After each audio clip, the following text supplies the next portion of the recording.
আসসালামু আলাইকুম রহমতুল্লাহ বরকাতুহ। আজকের আমার এই ভিডিওটা বাংলাদেশের গভর্নমেন্টের উদ্দেশ্যে এবং ডক্টর ইউনূসের উদ্দেশ্যে। কেননা সম্প্রতি কিছুদিন আগে কয়েকজন মিয়ানমারের স্বাধীনতাকামী সংগঠনেরা, যেমন কি আরএসা বলেন, নবী হোসেনের পার্টি বলেন, এরপরে আরএসও বলেন, এরা সবাই এদের অধিকারের জন্য, এদের বিটা মাটির রক্ষা করার জন্য এরা মিয়ানমারের জমিনে, মিয়ানমারের মাটিতে অস্ত্র হাতে তুলে নিয়েছে। যেমন কি আমাদের এই বাংলাদেশের স্বাধীনতার সময় পাকিস্তানি হানাদার বাহিনীদের সামনে যেভাবে আমরা বাংলাদেশের লোকেরা অস্ত্র ধরছিল, তদ্রূপ রোহিঙ্গাদের অধিকারের জন্য আজকে রোহিঙ্গা আমার কতগুলো ভাইয়েরা অস্ত্র হাতে তুলে নিতে বাধ্য করতেছে। কে? মিয়ানমারের গভর্নমেন্ট বাধ্য করতেছে।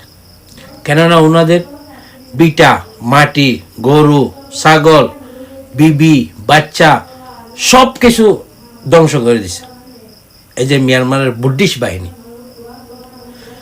আমরা একজন পার্শ্ববর্তী মুসলমানের দেশ, বাংলাদেশের সাংবাদিকেরা বাংলাদেশের টিভি চ্যানেলে কি করিয়া ওদেরকে মগদেরকে আরাকান আর্মি বলে, আর আমাদের রোহিঙ্গা ভাইদেরকে আপনাদের সন্ত্রাসী বলে।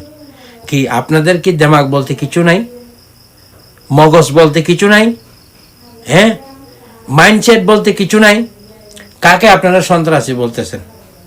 এরা কি সন্ত্রাসী করে, নাকি এদের অধিকারের জন্য এরা আজকে মাঠে নামছে? যে আমাকে একটু বলেন তো, আপনাদের ইমান আমান কই গেছে? বাংলাদেশের বর্তমান যুগে বাংলাদেশের উচিত ইমানি দায়িত্ব, ওইটা কি জানেন আপনি? আমরা জন্ম না হওয়ার আগে থেকেই একজনের সাথে একজনের ভাই। আল্লাহ পাক রব্বুল আলামিন এটা আমাদেরকে ফিট করে দিয়েছে। মুসলমান ভাই, আমরা আমাদের ভাই, রোহিঙ্গারা আমাদের ভাই। যতই অপরাধ করো, আমাদেরকে দিনে রাতে লাত্তি মারো, রোহিঙ্গারা আমাদের কলিজার ভাই। আমাদের ইমানি দায়িত্ব, বাংলাদেশের গভর্নমেন্টের, বাংলাদেশের প্রতিটি জনগণের ইমানি দায়িত্ব কি জানেন? এদেরকে অস্ত্র দিয়ে, এদেরকে টাকা পয়সা সাহায্য দিয়ে, এদেরকে যেমনে পারে ট্রেনিং দিয়ে, অস্ত্র দিয়ে এদেরকে সুসংগঠিত করে মিয়ানমারে গিয়ে যুদ্ধ করে এদেরকে আরাকান নিয়ে দেওয়া হচ্ছে একজন মুসলমান ভাইয়ের ইমানি দায়িত্ব, বাংলাদেশের ওই দায়িত্ব। সেই জায়গায় আজকে মিয়ানমারের যে মগবাদী যেগুলো বলে, এদেরকে আপনারা বলতেছেন আরাকান আর্মি, আর আমাদের ভাইদেরকে বলতেছেন সন্ত্রাসী, terrorist party. Why? Impossible bro. পুরা বাংলাদেশি ভাইদের প্রতি আমার অনুরোধ, এই ব্যাপারগুলো একটু ধরবেন। আমেরিকার দালালদের হাতে বিক্রি হবেন না, দালালদের হাতে ইমান বিক্রি করবেন না, মুনাফেকের কাছে ইমান বিক্রি করবেন না, ঠিক আছে? আরেকজন আরাকান আর্মির প্রধান আতাউল্লাহকে এখনো ছেড়ে দেওয়া হয়নি। ওনার কোনো বিচার নাই, কিচ্ছু নাই। উনি কি বাংলাদেশে মার্ডার করছে? উনি কি বাংলাদেশে কোনো বোমা হামলা করছে? উনি কি বাংলাদেশের সম্পদ নষ্ট করছে? উনি কি আমাদের চিটাগাং বিভাগ দখল করতে চাইছে? কোনো একটা না। তবু একে এখনো জেলের মধ্যে রেখে দেওয়া হয়েছে। উনি একজন পুরা 40-50 লাখ রোহিঙ্গার প্রতিনিধি করে, পুরা রোহিঙ্গা 40 লাখ রোহিঙ্গার লিডার উনি। আপনারা ওনাকে ঢুকাই রাখছেন। কোথায় বুদ্ধিস্ট?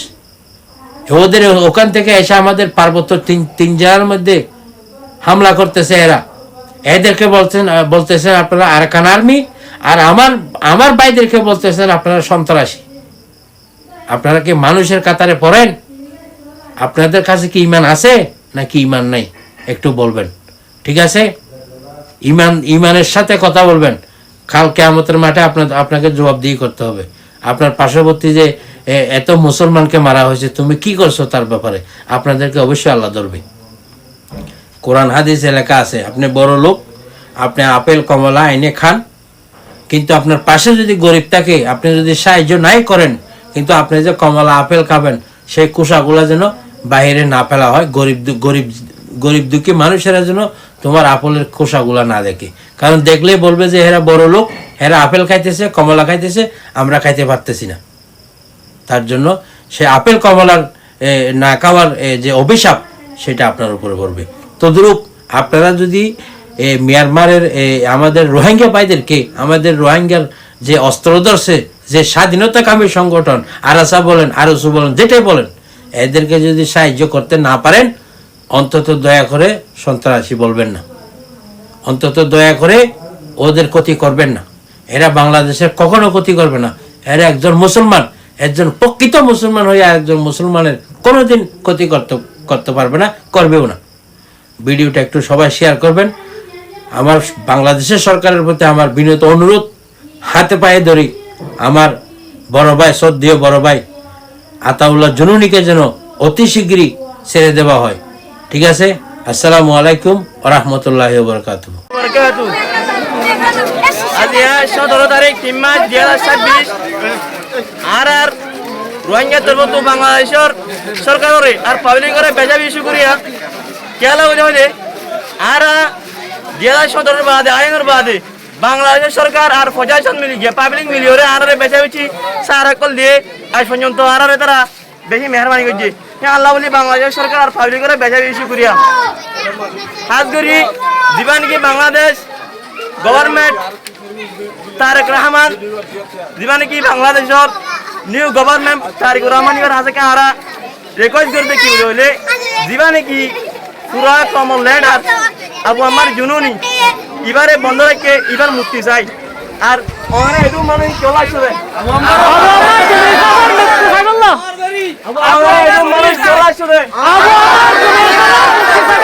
হাত করি বাংলাদেশের আর বেশি বেশি করিয়া কি বলে হইলে আর অন্ধ্রা তর্জ দিয়ে আনলা বলি আর না যে বেশি দিন হাতের জীবনে কি আর আবু আমার জুনুন আছে এবারে আর রিলিজ চাই হাত করি তারিখ আছে এক বিশরে আছে আর রেকর্ড করতে আর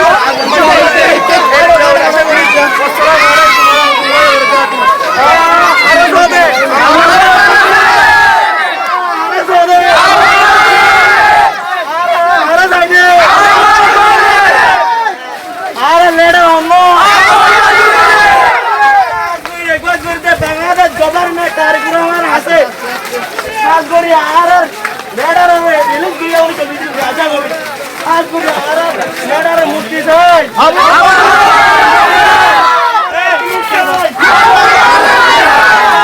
মুক্তি চাই আমার মুক্তি চাই আমার মুক্তি চাই আমার মুক্তি চাই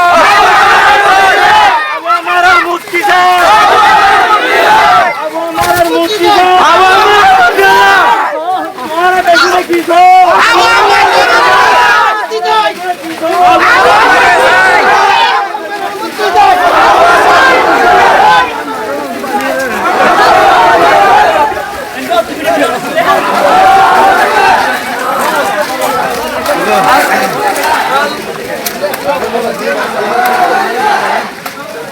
Allah